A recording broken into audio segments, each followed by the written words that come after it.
जीवात्मा के एक तरफ संसार है, एक तरफ परमात्मा है। संसार दिखता है पर रहता नहीं, परमात्मा दिखते नहीं पर रहते हैं। संसार हरदम बदलता है, इसमें बदलने के सिवाय कुछ तथ्य नहीं है। संसार को देखने वाले संसारी होते हैं, परमात्मा को देखने वाले महात्मा होते हैं।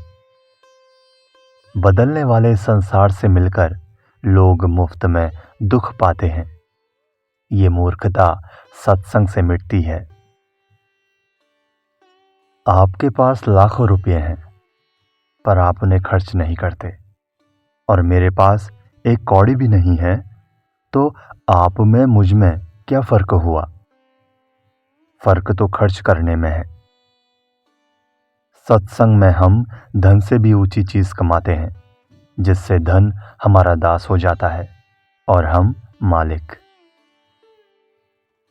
किसी का नाश करने के दो उपाय हैं, जीते हुए को मार देना और नए पैदा नहीं होने देना।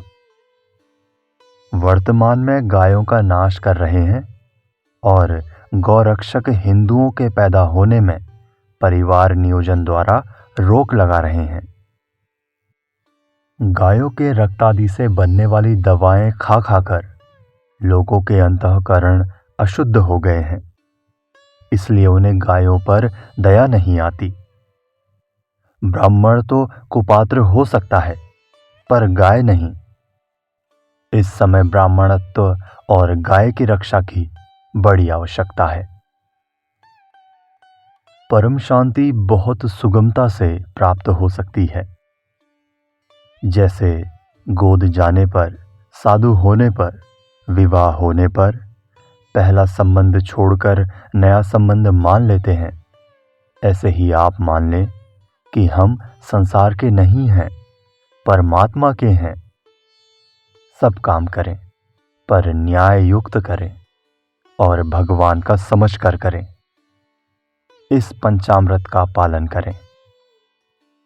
पहला, हम भगवान के ही हैं। दूसरा, हम जहां भी रहते हैं भगवान के ही दरबार में रहते हैं। तीसरा, हम जो भी शुभ काम करते हैं भगवान का ही काम करते हैं। चौथा, शुद्ध सात्विक जो भी पाते हैं भगवान का ही प्रसाद पाते हैं। और पांचवा, भगवान के दिए प्रसाद से भगवान के ही जनों की सेवा करते हैं। बच्चों को भगवान का ही मान लो तो उनका स्वभाव शुद्ध हो जाएगा। मेरा मानते ही वस्तु अशुद्ध हो जाती है। ग्रहण करने पर शुद्ध वस्तु भी अशुद्ध हो जाती है और त्याग करने पर अशुद्ध वस्तु भी शुद्ध हो जाती है। मिलने बिछुड़ने वाली वस्तु को अपना मानना बेईमानी है। बेईमानी ही बंधन है, ईमानदारी ही मुक्ति है। शरीर माँ बाप से मिला है। माँ का हम पर जितना उपकार है उतना अन्य किसी का नहीं है। माँ बाप का ऋण कोई उतार नहीं सकता। जो बहू पति को सिखाकर माँ के विरुद्ध कर देती है वो बहुत बड़ा पाप करती है। जो माँ के चित्त की प्रसन्नता लेता है उसका लोक परलोक में कहीं भी अहित नहीं होता। माँ बाप सबसे बड़े तीर्थ हैं। माँ के उपकार का बदला नहीं उतार सकते, पर उसे प्रसन्न करके कर्जा माफ कर सकते हैं। बड़े बूढ़े के आने पर उत्थान देना, खड़े हो जाना चाहिए। कारण कि ऊंचे व्यक्ति आने से प्राण ऊंचे उठते हैं। यदि उनके आने से उठ जाएं तो प्राण ठीक जगह रहते हैं, ना उठें तो प्राण शक्ति क्षीण होती है। परंतु मैं अपने लिए उत्थान देने को मना करता हूं, इसलिए मेरे आने पर उत्थान ना देने से आपकी प्राण शक्ति नष्ट नहीं होगी, क्योंकि वचन के आदर का अधिक महत्व है। गरीब बच्चों को मिठाई या कुछ भी बांटने से बड़ा लाभ होता है। और शोक चिंता मिटते हैं। इसमें इतनी शक्ति है कि आपका भाग्य बदल सकता है। कन्याओं को भोजन कराने से शक्ति बहुत प्रसन्न होती है। शक्ति अर्थात देवी की उपासना करते समय पुरुष को स्त्री पर कभी क्रोध नहीं करना चाहिए, नहीं तो स्त्री का अनिष्ट हो जाएगा। अपना सब कुछ भगवान पर सौंप दें। अभिमान के कारण मनुष्य भार को अपने ऊपर ले लेता है। यदि भगवान के समर्पित हो जाए, अन्य का सहारा ना ले, तो भगवान योग क्षेम वहन करते हैं। मुझे कुछ नहीं चाहिए, ऐसा भाव होने पर भगवान अपने आप आवश्यकता की पूर्ति करते हैं। भगवान के भरोसे जितना बढ़िया काम होगा, उतना अपनी बुद्धि के सहारे नहीं कर सकते। संत भगवान के भरोसे चिंता नहीं करते, और जो चिंता करते हैं वे संत नहीं होते। प्रारब्ध का भगवत कृपा का तात्पर्य चिंता छुड़ाने में है, काम छुड़ाने में नहीं। भगवान की तरफ चलते ही शरीर, इंद्रियां, मन, बुद्धि आदि सब पवित्र हो जाते हैं। श्रोता पूछता है, घर का काम करते समय हम भगवान को भूल जाते हैं। स्वामी जी, आप घर का काम कभी करे ही नहीं, प्रत्युत भगवान का काम करें। तात्पर्य है कि घर के काम को भगवान का ही काम समझकर करें। प्रकृति में स्थित न रहकर स्व में स्थित रहें। प्रकृति में स्थित होने से सुख दुख का भोक्ता हो जाएगा। यदि स्व में स्थित हो जाए तो सुख दुख में सम हो जाएगा। जब मनुष्य अपने को कभी शरीर के साथ, कभी नाम के साथ, कभी वर्ण आश्रम के साथ मिला लेता है, तभी वो सुखी दुखी होता है। अब मैं भगवान का हूं, इतना मानते ही काम ठीक हो जाएगा। ये मान लें कि शरीर, कुटुंब आदि मैं नहीं और मेरे नहीं। आप जन्मने वाले शरीर बनेंगे तो मरने वाले भी बनना पड़ेगा। आप जन्मने मरने वाले नहीं हो, आप तो जन्मने मरने वाले को जानने वाले हो। अवस्थाएं बदलती रहती हैं, आप निरंतर रहने वाले हो। आपका संबंध परमात्मा के साथ है। आप नाशवान के सम्मुख हो गए, यही परमात्मा से विमुख होना है। आज ही स्वीकार कर लो कि मैं भगवान का हूं, मैं संसार का नहीं हूं। नाशवान और अविनाशी का विभाग ही अलग है। मैं शरीर हूं, ये डोरी नहीं खोलोगे तो भले ही भजन ध्यान करते रहो, रात भर नाव चलाते रहो, वहीं के वहीं रहोगे। हम शरीर नहीं हैं, हम भाव शरीर हैं। भाव कभी बदलता नहीं। जैसा कर्ता होता है वैसे ही कर्म होते हैं। कर्ता निष्काम होता है, कर्म नहीं। मनुष्य कर्मों का सुधार करना चाहता है, पर कर्ता सुधरेगा तो कर्म स्वतः सुधर जाएंगे। मैं भोगी हूं, मैं कामी हूं, मैं क्रोधी हूं, ये कर्ता की अशुद्धि है। यदि कर्ता में ये बात रहे कि मैं सत्संगी हूं, मैं भक्त हूं आदि, तो उसके द्वारा वैसे ही कर्म होने लगेंगे। यदि अहंता बदल जाए तो क्रियाएं स्वतः बदल जाएंगी। आपकी अहंता में जो भाव है वो भाव शरीर है। अगर किसी वस्तु की हमें जरूरत अनुभव होती है तो हम साधु क्या हुए। जैसा हमारा भाव, स्वभाव, स्वरूप है, वैसी ही हमारी निष्ठा है। मनुष्य की जैसी अहंता होगी वो वैसा ही हो जाएगा। अगर साधन करना चाहते हो तो भीतर का भाव बदल दो। मैंपन को बदलने में मनुष्य स्वतंत्र है, पर क्रिया को त्यागने में स्वतंत्र नहीं है। मैं कपटी हूँ, मैं दोषी हूँ, तो भी मैं भगवान का हूँ, ये भाव मुख्य रहना चाहिए। आगंतुक स्वभाव को असली मत माने। भोगी व्यक्ति दूसरे को पारमार्थिक शिक्षा नहीं दे सकता।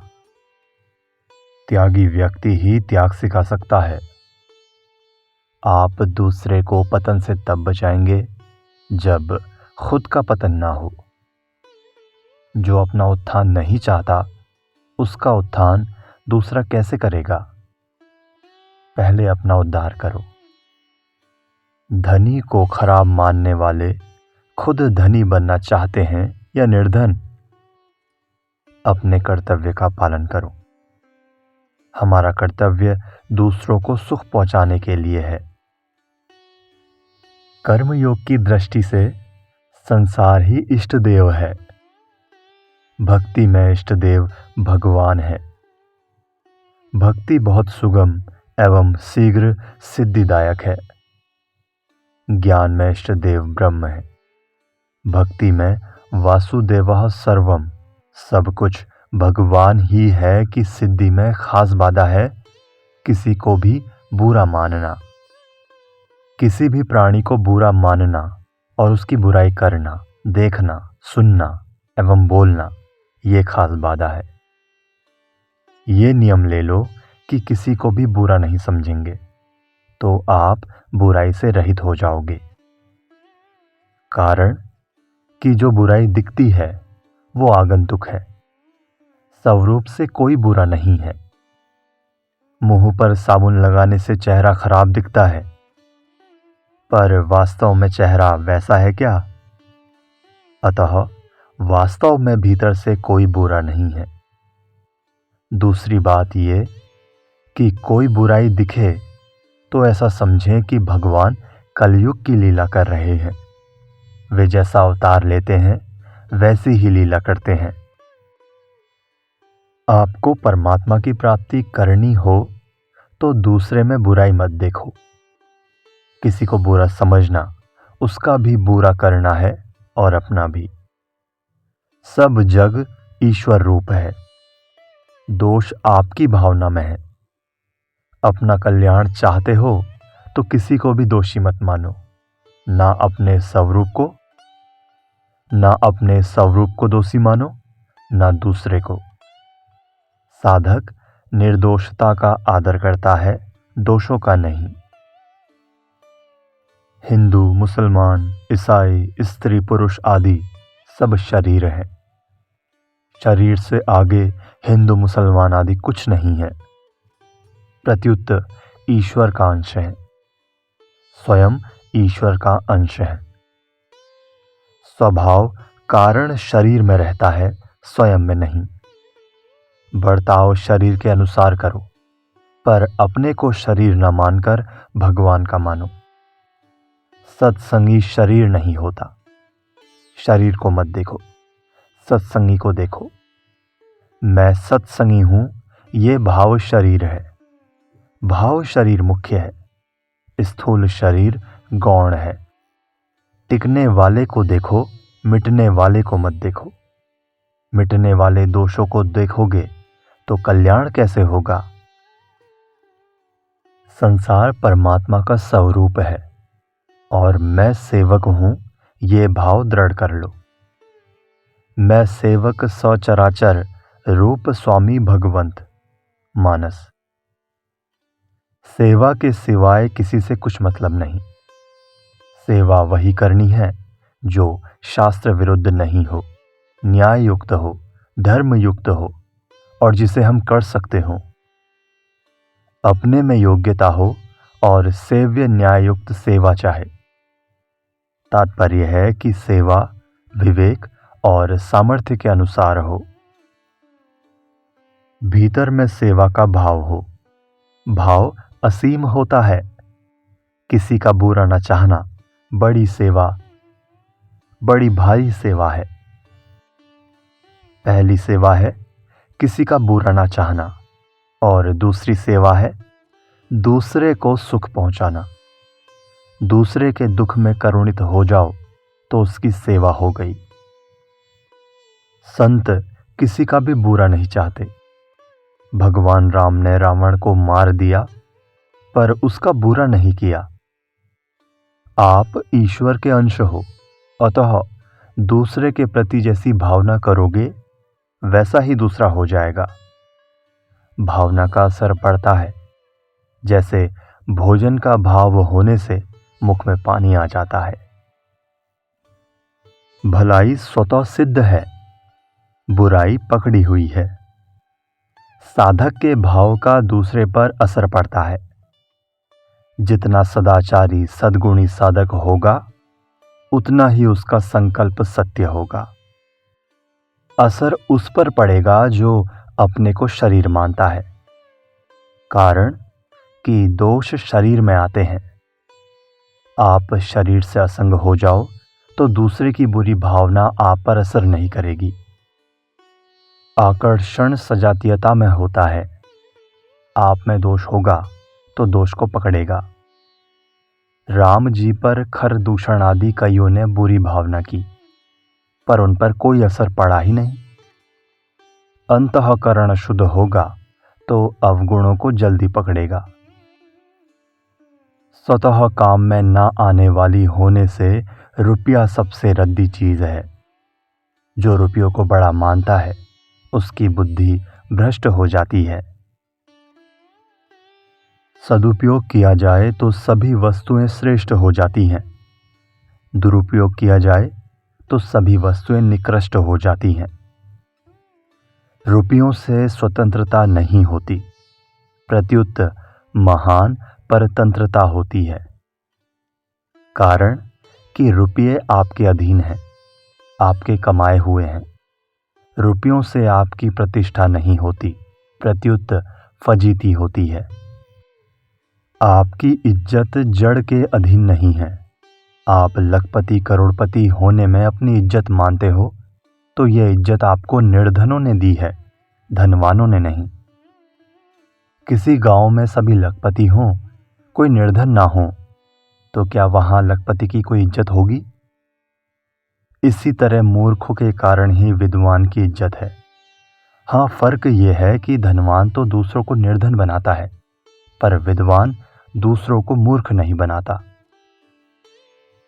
आजकल ना भगवान का, ना प्रारब्ध का और ना पुरुषार्थ का भरोसा है, प्रत्युत झूठ कपट का भरोसा है कि झूठ कपट के बिना व्यापार नहीं चलता। झूठ कपट इष्ट हो गए